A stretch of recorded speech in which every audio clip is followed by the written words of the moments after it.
झुलसा था जेठ मास शरद चांदनी उदास सिसकी भरते सावन का अंतर घट रीत गया एक बरस बीत गया एक बरस बीत गया કેમ કે 9 માર્ચ 2025થી લઈ અને 13 માર્ચ 2025 દરમિયાન રાજ્યના અનેક વિસ્તારોની અંદર હાઈ ટેમ્પરેચર આપણે જોવા મળશે, જેમાં મોટા ભાગના વિસ્તારો છે કે જેની અંદર તાપમાન છે કોઈ એવું વાતાવરણ છે જે કે વાવાઝોડા જેવી સ્થિતિ સર્જાય એવું કોઈ અત્યારે ખરું કે શિયાળા દરમિયાન જે ઉત્તરના જે પવનો હતા એ પવનો અત્યારે બદલાઈ ચૂક્યા છે અને પવનોની દિશા અત્યારે ઉત્તર પશ્ચિમની અને મોટા ભાગના વિસ્તારોની અંદર પશ્ચિમ દિશાના પવનો છે. દિવસે એકદમ ગરમી લાગે, મતલબ 35-36 ડિગ્રી સુધી તાપમાન જતું રહે અને રાતે સીધો જ પારો નીચે ગગડી પડે.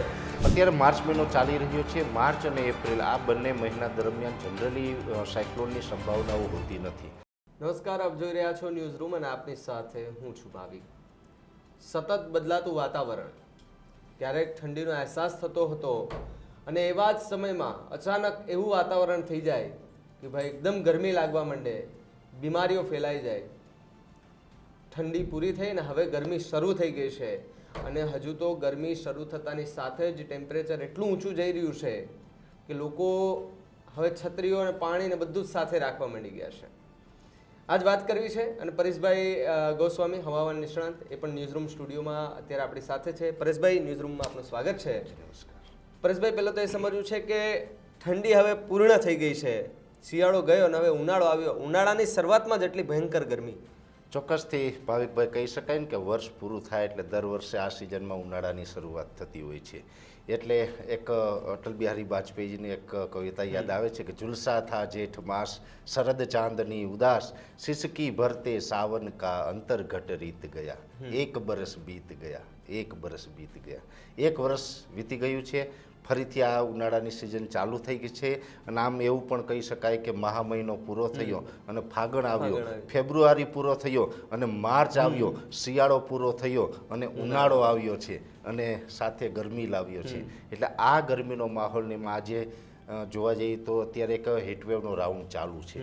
અત્યારે રાજ્યની અંદર યલો એલર્ટ જેવી પરિસ્થિતિનું નિર્માણ થયું છે, કેમ કે 9 માર્ચ 2025થી લઈ અને 13 માર્ચ 2025 દરમિયાન રાજ્યના અનેક વિસ્તારોની અંદર હાઈ ટેમ્પરેચર આપણે જોવા મળશે, જેમાં મોટા ભાગના વિસ્તારો છે કે જેની અંદર તાપમાન છે તે 36થી લઈને 38 ડિગ્રી અને આઇસોલેટેડ એરિયાની અંદર 40 ડિગ્રી અને 40 ડિગ્રી ઉપર પણ તાપમાન જોવા મળે તેવી પૂરી શક્યતાઓ છે. ને ખાસ કરીને તાપમાનની વાત કરવા જઈએ તો વિસ્તાર વાઇઝ જો કચ્છની વાત કરવા જઈએ તો કચ્છના ભુજ, ભચાઉ અને રાપર તાલુકો એવા છે કે ત્યાં 40 ડિગ્રી આસપાસનું તાપમાન છે એ 13 માર્ચ 2025 સુધી નોંધાય તેવી શક્યતાઓ છે. એ સાથે સૌરાષ્ટ્રના ભાગોની અંદર જામનગર હોય, મોરબી, સુરેન્દ્રનગર, રાજકોટ, બોટાદ, જૂનાગઢ અને અમરેલી આટલા સેન્ટર એવા છે કે ત્યાં તાપમાન છે એ 39-40 ડિગ્રી અને એક બે સેન્ટરની અંદર એકાદ દિવસ માટે 40 ડિગ્રીને પણ પાર જઈ શકે છે. એ સાથે આમ જોવા જઈએ તો મધ્ય ગુજરાતના અમદાવાદ, ગાંધીનગર હોય, પાટણના જે વિસ્તારો છે અને નડિયાદ જેવા વિસ્તારો, આ તમામ વિસ્તારો છે એની અંદર પણ તાપમાન છે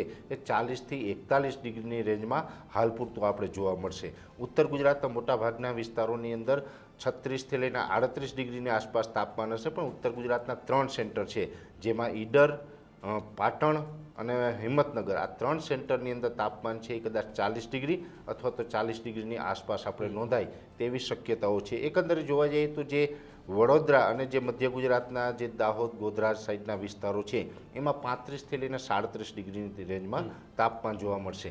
મોટાભાગના જે દક્ષિણ ગુજરાતના વિસ્તારો છે, ગુજરાતના બીજા વિસ્તારો કરતાં તાપમાન 1થી 2 ડિગ્રી ત્યાં નીચું ચોક્કસથી જોવા મળશે, પણ જેની ફીલ લાયક હોય ને તે આપણે વધારે થશે.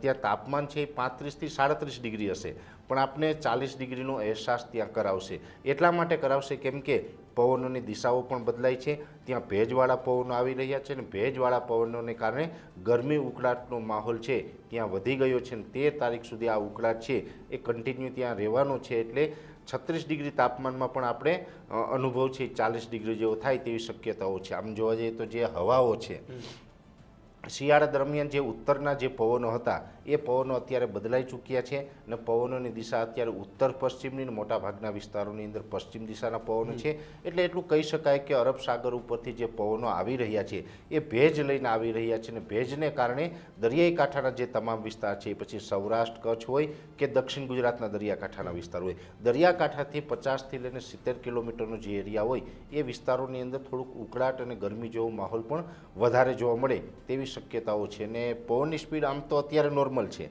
પણ 24થી 36 કલાકમાં પવનની ઝડપમાં પણ સામાન્ય વધારો થશે. અત્યારે જે 9થી 13 કિલોમીટર પ્રતિ કલાકની ઝડપે જે પવન ચાલી રહ્યા છે એ પવનની સ્પીડમાં વધારો થઈને 18થી લઈ અને 22 કિલોમીટર પ્રતિ કલાક ઝડપ થાય તેવી શક્યતાઓ છે. એટલે ઓલ ઓવર જોવા જઈએ તો આ હીટવેવનો પ્રથમ રાઉન્ડ છે, જે 2025નો જે ઉનાળાની શરૂઆત થઈ છે એમાં હીટવેવનો આ પ્રથમ રાઉન્ડ છે. માર્ચ મહિનાના બીજા જ અઠવાડિયાની અંદર હીટવેવનો રાઉન્ડ આવી ગયો છે. યલો એલર્ટ જેવી પરિસ્થિતિનું નિર્માણ થયું છે. હજુ તો ઉનાળાની શરૂઆત છે, ઉનાળો ઘણો બધો લાંબો બાકી છે. એટલે આવનારા સમયમાં પણ હજી આપણે આનાથી પણ ઊંચા તાપમાનનો સામનો કરવાનો રહેશે. હરેશભાઈ, તમારા જૂનાગઢમાં કેવું વાતાવરણ?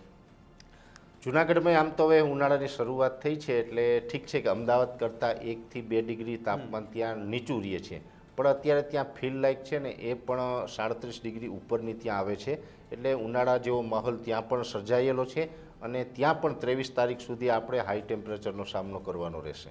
પરેશભાઈ, દિવસે એકદમ ગરમી લાગે, મતલબ 35-36 ડિગ્રી સુધી તાપમાન જતું રહે અને રાતે સીધો જ પારો નીચે ગગડી પડે તો થોડો ઠંડીનો અહેસાસ થાય તો બીમારીઓ પણ વધતી જાય છે. એના લીધે લોકોએ શું ધ્યાન રાખવું જોઈએ આ ગરમી અને ઠંડીની વચ્ચે?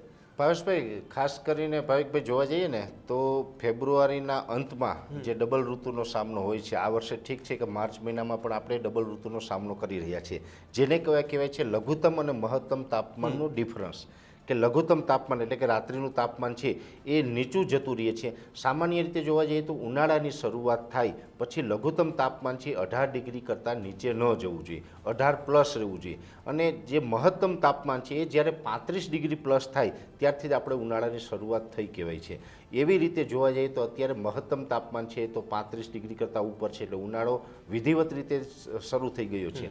પણ લઘુત્તમ તાપમાન છે એમાં વારંવાર તાપમાન છે નીચું જાય છે, ને એનું કારણ છે કે અત્યારે ઉત્તર ભારત ઉપરથી હજુ પણ શિયાળો પૂર્ણ થયો છતાં પણ ઉત્તર ભારત તરફથી જે WD પસાર થઈ રહ્યા છે અને WD પસાર થઈ રહ્યા છે એની સાથોસાથ ક્યારેક આપણે પવનો છે, અત્યારે મોટાભાગે પશ્ચિમના અને ઉત્તર પશ્ચિમના પવન છે, પણ વચ્ચે એકાદ દિવસ માટે પવનો છે ક્યારેક ઉત્તરના જોવા મળે છે, જેને કારણે લઘુત્તમ તાપમાન છે ઘટે છે ને એ મિક્સ ઋતુનો સામનો આપણે કરી રહ્યા છીએ. પણ આ મિક્સ ઋતુનો સામનો પણ માત્ર આપણે થોડા દિવસ એટલે કે 17 અથવા તો 18 માર્ચ સુધી જ કરવાનો છે. 18 માર્ચ પછી તો લઘુત્તમ તાપમાન છે એ પણ 18 પ્લસ રહેશે, આવું એક અમારું ચોક્કસથી અનુમાન છે. કોઈ એવું વાતાવરણ સર્જાય કે વાવાઝોડા જેવી સ્થિતિ સર્જાય એવું કોઈ અત્યારે ખરું કંઈ? અત્યારે માર્ચ મહિનો ચાલી રહ્યો છે. માર્ચ અને એપ્રિલ આ બંને મહિના દરમિયાન જનરલી સાયક્લોનની સંભાવનાઓ હોતી નથી. સાયક્લોનની સંભાવનાઓ છે મે મહિના પછીથી એની જે સંભાવનાઓ ઉદ્ભવતી હોય. હા, એક વાત અલગ છે કે રેર એન્ડ રેર કેસમાં ગમે ત્યારે ગમે તે બની શકતું હોય છે, પણ અત્યારે આપણે 2025ની વાત કરવા જઈએ તો માર્ચ કે એપ્રિલ મહિનામાં કોઈ સાયક્લોનની સંભાવનાઓ નથી. હા, લાંબા ગાળાનું જે આપણે બહુ એડવાન્સમાં જે પ્રિડિક્શન કરીને વાત કરવા જઈએ તો આ વર્ષે જે પ્રમાણે લાનીના તરફનો ઝુકાવ છે, એટલે કે જે પ્રશાંત મહાસાગરનું તાપમાન છે એ ઘટ્યું છે, એની સાથે જે આપણો હિન્દ મહાસાગર છે એટલે કે આઈઓડી છે એ પોઝિટિવ ફેઝમાં જોવા મળી રહ્યો છે, ને જેને કારણે અરબ સાગરનું તાપમાન છે એ 28-29 ડિગ્રી કરતાં પ્લસ રહેશે. એટલે અરબ સાગરનું તાપમાન જ્યારે પણ 28-29 ડિગ્રી કરતાં પ્લસ રહે ત્યારે હંમેશા મે મહિનાની અંદર અથવા તો જૂન મહિનાની અંદર સાયક્લોન બનવાની સંભાવનાઓ રહેતી હોય છે. એટલે આ વખતે પણ સંભાવનાઓ છે એને આપણે નકારી નહીં શકાય. અને હું તો એવું પણ માનું છું જે રીતે અત્યારે જે વેધરની પેટર્ન ચાલી રહી છે, જો આમાં કોઈ અચાનક મોટા બદલાવો નહીં આવે તો મે મહિનાની અંદર બંગાળની ખાડી અને અરબ સાગર બંને સમુદ્રની અંદર એક સાયક્લોન ચોક્કસથી જોવા મળે એવી પણ શક્યતાઓ હાલ લાંબા ગાળે અમે માની રહ્યા છીએ. છેલ્લા 48 કલાકની વાત કરવી છે. 48 કલાકમાં તાપમાન કેવું રહેશે ગુજરાત રાજ્યનું? ઓલ ઓવર જોવા જઈએ તો તાપમાન છે 48 કલાક દરમિયાન ઊંચું જ રહેવાનું છે, જેમાં 35થી લઈને 37 ડિગ્રી અને આઇસોલેટેડ એરિયાની અંદર 40 ડિગ્રીથી લઈને 41 ડિગ્રી સુધીના તાપમાન જોવા મળે તેવી શક્યતાઓ છે. એટલે તાપમાન ઊંચું જ રહેવાનું છે. અને આ તાપમાન છે આજે 10 તારીખ થઈ છે, 13 માર્ચ સુધી કન્ટિન્યુ આ રીતે તાપમાન આપણે ઊંચું જોવા મળશે. અને ઓલ ઓવર હમણાં કંઈ 1-2 દિવસની અંદર વાદળછાયું વાતાવરણ થાય કે અચાનક ધુમ્મસ આવે કે ટેમ્પરેચર ડાઉન થાય તેવી કોઈ શક્યતાઓ નથી. એટલે 13 તારીખ સુધી આપણે આ હીટવેવનો સામનો કરવાનો જ રહેશે. તો આ જે રાતે ઠંડીનો અહેસાસ થાય એ લગભગ હવે કેટલા દિવસથી આખું એક મુવમેન્ટ ચાલશે કે ભાઈ રાતે હવે ઠંડી નહીં પણ ગરમી લાગે છે હવે? આ મુમેન્ટ માત્ર હવે 5 થી 7 દિવસની ગણી શકાય, કેમ કે મેં આપને જણાવ્યું એમ કે 17-18 તારીખ સુધી હજી આ મુમેન્ટ આપણે જોવા મળશે. 17-18 માર્ચ પછીથી જે લઘુત્તમ તાપમાન છે એ પણ 18 ડિગ્રી પ્લસ રહેશે ને ત્યાર પછીથી આપણે કોઈ વેસ્ટર્ન ડિસ્ટર્બન્સ કે ઉત્તરના પવનોની કોઈ અસર નહીં થાય. એટલે આપણે 17-18 માર્ચ પછીથી તાપમાન છે આપણે લઘુત્તમ તાપમાનમાં પણ વધારો થશે અને વિધિવત રીતે રાત્રિના સમયમાં પણ આપણે ઉનાળા જેવો જ અહેસાસ થશે. પરેશભાઈ, ખૂબ ખૂબ આભાર આખી આ માહિતી બદલ અને ચર્ચા કરવા બદલ. તો જે રીતે ભાઈ હવે તમામ ગુજરાતવાસીઓ ખાસ કરીને ધ્યાન રાખજો, કારણ કે વાતાવરણ બદલાઈ રહ્યું છે, ઋતુઓ બદલાઈ રહી છે. જેમ વર્ષ બદલાય એમ ઋતુ પણ બદલાતી હોય, ત્યારે આ તડકામાં પાણી પીવાનું સતત રાખવું જોઈએ. એ પછી લીંબુ પાણી હોય કે સાદું પાણી હોય, એ પાણી પીવાનું રાખવું જોઈએ. હેલ્થ ઉપર ખાસ કરીને ધ્યાન આપવું જોઈએ, કારણ કે હવે તડકો ખૂબ પડવાનો છે અને ગરમીની શરૂઆત થતાની સાથે જ 35 ડિગ્રી ઉપર તાપમાન જઈ રહ્યું છે. અનેક એવા શહેરો છે કે જ્યાં 38 ડિગ્રીઓ તાપમાન પહોંચી ગયું છે. એટલે કે શરૂઆતી દિવસોમાં જ આટલી ભયંકર ગરમી પડી રહી છે અને આ ભયંકર ગરમી વચ્ચે હવે લોકોએ ધ્યાન રાખવું પડશે. પોતાને કોઈ બીમાર ન પડે, જો બીમાર પડે તો તાત્કાલિક હોસ્પિટલ જઈ અને એમનું નિદાન પણ કરાવી લેવું, મોડું ન કરવું, જેથી કરીને કોઈ ગંભીર બીમારીથી આપણે પીડાવું પડે. એટલે ગરમી છે આમ તો ઘણી બધી બીમારીઓ લાવતી હોય છે, પરંતુ જો એને ચોક્કસપણે નિવારણ ન લાવીએ તો એ ગંભીર બીમારી ખૂબ મોટી બીમારી બની જતી હોય છે. તો ન્યૂઝરૂમ આપને એક અપીલ કરે છે કે પાણી પીવાનું રાખજો અને જે ગંદકીવાળો વિસ્તાર હોય ત્યાં જવાનું પણ ટાળજો. ગંદકી પણ આપણે ઓછી કરીએ, આપણા દેશને અને આપણા ગુજરાતને સ્વચ્છ રાખીએ એવી આશા રાખીએ છે. પરેશભાઈની વાત સાથે તમે કેટલા સહમત છો અમને કમેન્ટ કરીને ખાસ જણાવજો. જોતા રહેજો ન્યૂઝરૂમ. નમસ્કાર.